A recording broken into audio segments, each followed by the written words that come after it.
जय गणेशाय नमः। लक्ष्मी रूपाय नमः। नवरात्रि व्रत कथा।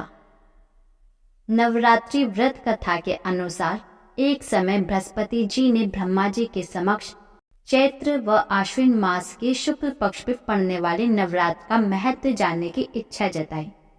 उन्होंने कहा, इस व्रत का क्या फल है, इसे किस प्रकार किया जाता है, सबसे पहले इस व्रत को किसने किया, ये सब विस्तार से कहिए। बृहस्पति जी के प्रश्नों का जवाब देते हुए ब्रह्मा जी ने कहा, हे बृहस्पति, प्राणियों का हित करने की इच्छा से तुमने बहुत अच्छा प्रश्न किया है। जो मनुष्य मनोरथ पूर्ण करने वाली मां दुर्गा, महादेव, सूर्य और नारायण का ध्यान करता है वह धन्य है। यह नवरात्र व्रत संपूर्ण कामनाओं को पूर्ण करने वाला है। इस व्रत को करने से पुत्र, सुख, धन, विद्या और सुख मिलता है। इस व्रत को करने से रोग दूर हो जाता है, घर में समृद्धि की वृद्धि होती है, बंध्या को पुत्र प्राप्त होता है, समस्त पापों से छुटकारा मिल जाता है। जो मनुष्य इस नवरात्र व्रत को नहीं करता वह अनेक दुखों को भोगता है। यदि व्रत करने वाला मनुष्य सारे दिन का उपवास ना कर सके तो एक समय भोजन करे और 10 दिन बांधों सहित नवरात्र व्रत की कथा का श्रवण करे। हे बृहस्पति, जिसने पहले इस महाव्रत को किया, मैं उसका पवित्र इतिहास तुम्हें सुनाता हूँ। ब्रह्मा जी बोले, प्राचीन काल में मनोहर नगर में पीठत नाम का एक अनाथ ब्राह्मण रहता था। वह माँ दुर्गा का भक्त था। उसे संपूर्ण सद्गुणों से युक्त सुमति नाम की एक अत्यंत सुंदर कन्या उत्पन्न हुई।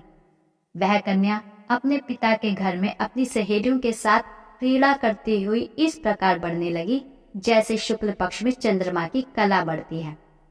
उसका पिता प्रतिदिन जब दुर्गा जी की पूजा और होम किया करता था, उस समय वह भी नियम से वहां पर उपस्थित रहती थी।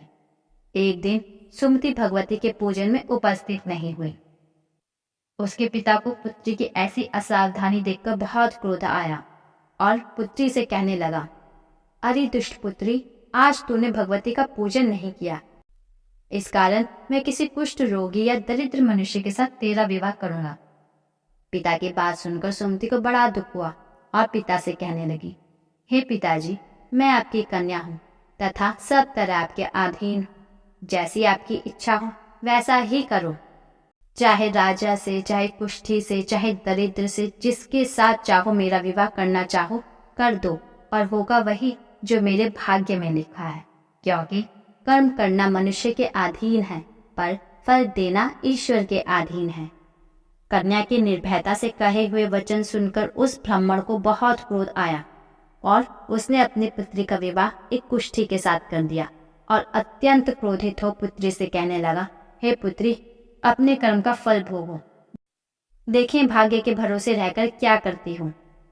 पिता के ऐसे कटु वचनों को सुन सुमति मन में विचार करने लगी, अहो, मेरा बड़ा दुर्भाग्य है जिससे मुझे ऐसा पति मिला। इस तरह अपने दुख का विचार करती हुई वह कन्या अपने पति के साथ वन में चली गई और डरावनी कुशायुक्त उस निर्जन वन में उन्होंने वह रात बड़े कष्ट से व्यतीत की। उस गरीब बालिका की ऐसी दशा देख देवी भगवती ने पूर्व पुण्य के प्रभाव से प्रकट हो सुमति से कहा, हे दीन ब्रह्माणी, मैं तुझसे प्रसन्न हूँ, तुम जो चाहो सो वरदान मांग सकती हो। भगवती दुर्गा का यह वचन सुन ब्रह्माणी ने कहा, आप कौन है, वह सब मुझसे कहो। ब्रह्माणी का ऐसा वचन सुन देवी ने कहा कि मैं आदि शक्ति भगवती हूँ और मैं ही ब्रह्मा विद्या व सरस्वती हूँ। प्रसन्न होने पर प्राणियों का दुख दूर कर उनको सुख प्रदान करती हूँ। हे ब्रह्माणी, मैं तुझ पर तेरे पूर्व जन्म के पुण्य के प्रभाव से प्रसन्न हूँ। तुम्हारे पूर्व जन्म का वृत्तांत सुनाती हूँ, सुनो। तुम पूर्व जन्म में निषाद की स्त्री थी और अति पतिव्रता थी। एक दिन तेरे पति निषाद ने चोरी की। चोरी करने के कारण तुम दोनों को सिपाहियों ने पकड़ लिया और जेल खाने में कैद कर दिया। उन लोगों ने तुझको और तेरे पति को भोजन भी नहीं दिया। इस प्रकार नवरात्र के दिनों में तुमने न तो कुछ खाया और न जल ही पिया। इस प्रकार 9 दिन तक नवरात्र का व्रत हो गया। हे ब्रह्माणी, उन दिनों में जो व्रत हुआ उस व्रत के प्रभाव से प्रसन्न होकर मैं तुझे मनोवांछित फल दे रही हूँ। तुम्हारी जो इच्छा हो सो मांगो।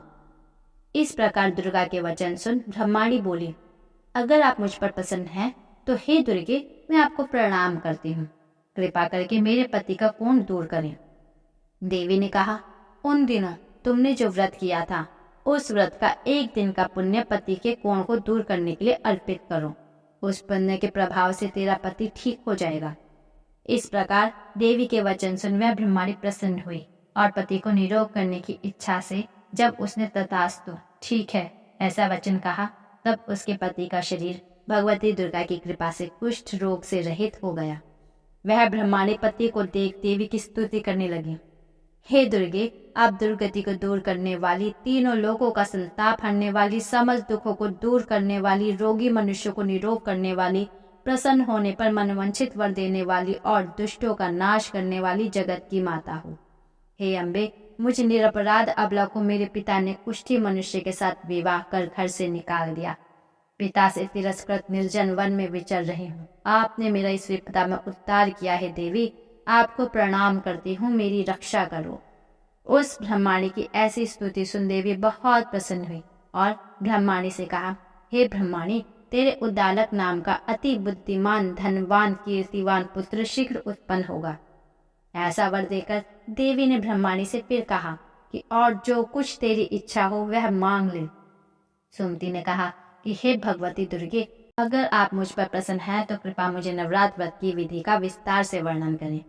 ब्रह्माणी के वचन सुन माँ दुर्गा ने कहा, हे ब्रह्माणी, मैं तुम्हें संपूर्ण पापों को दूर करने वाले नवरात्र व्रत की विधि बतलाती हूँ। चैत्र मास के शुक्ल पक्ष की प्रतिपदा से लेकर 9 दिन तक व्रत करें। यदि दिन भर का व्रत ना कर सके तो एक समय भोजन करें। शुभ मुहूर्त में घट स्थापना करें और वाटिका बनाकर उसको प्रतिदिन जल से सींचे। महाकाली, महालक्ष्मी और महासरस्वती की मूर्ति स्थापित कर उनकी विधि सहित पूजा करें। बिजौरा के फल से अर्घ देने से रूप की प्राप्ति होती है। जायफल से अर्घ देने पर कीर्ति, दाख से कार्य की सिद्धि होती है। आंवले से सुख की प्राप्ति और केले से अर्घ देने से आभूषण की प्राप्ति होती है। इस प्रकार पुष्पों व फलों से अर्घ देकर व्रत समाप्त होने पर 9वें दिन विधि विधान हवन करें। खांड, घी, गेहूं, शहद, जौ, तिल, बिल्व यानी बेल, नारियल, दाख और कदम जैसी विभिन्न सामग्रियों से हवन करें। आंवले से कीर्ति की और केले से पुत्र की, कमल से राज सम्मान की और दाखों से संपदा की प्राप्ति होती है। खांड, घी, नारियल, शहद, जौ और तिल तथा फलों से होम करने से मनोवांछित वस्तु की प्राप्ति होती है। व्रत करने वाला मनुष्य इस विधि विधान से होम कर आचार्य को अत्यंत नम्रता के साथ प्रणाम करे और यज्ञ की सिद्धि के लिए उसे दक्षिणा दे। इस प्रकार बताई हुई विधि के अनुसार जो व्यक्ति व्रत करता है उसके सब मनोरथ सिद्ध होते हैं। इनमें तनिक भी संदेह नहीं है कि इन 9 दिनों में जो कुछ दान आदि दिया जाता है उसका करोड़ों गुना फल मिलता है। इस नवरात्र व्रत करने से अश्वमेध यज्ञ का फल मिलता है। हे ब्रह्माणी, इस संपूर्ण कामनाओं को पूर्ण करने वाले उत्तम व्रत को तीर्थ, मंदिर अथवा घर में ही विधि के अनुसार करें। ब्रह्मा जी बृहस्पति जी से बोले। इस प्रकार ब्रह्माणी को नवरात्रि व्रत विधि बताकर देवी अंतर्ध्यान हो गई। अतः जो मनुष्य या स्त्री इस व्रत को भक्ति पूर्वक करता है वह इस लोक में सुख पाकर अंत में दुर्लभ मोक्ष को प्राप्त करता है। ब्रह्मा जी बृहस्पति जी से कहते हैं कि यह इस दुर्लभ व्रत का महात्म्य है जो मैंने तुम्हें बताया है। ऐसा सुन बृहस्पति जी आनंद से प्रफुल्लित हो गए और कहने लगे कि हे ब्राह्मण, आपने मुझ पर अति कृपा की जो मुझे इस व्रत का महात्म्य सुनाया। ब्रह्मा जी बोले कि हे बृहस्पति, यह देवी भगवती संपूर्ण लोगों का पालन करने वाली है। इस महादेवी के प्रभाव को कौन जान सकता है। बोलो देवी भगवती की जय, माँ दुर्गा की जय।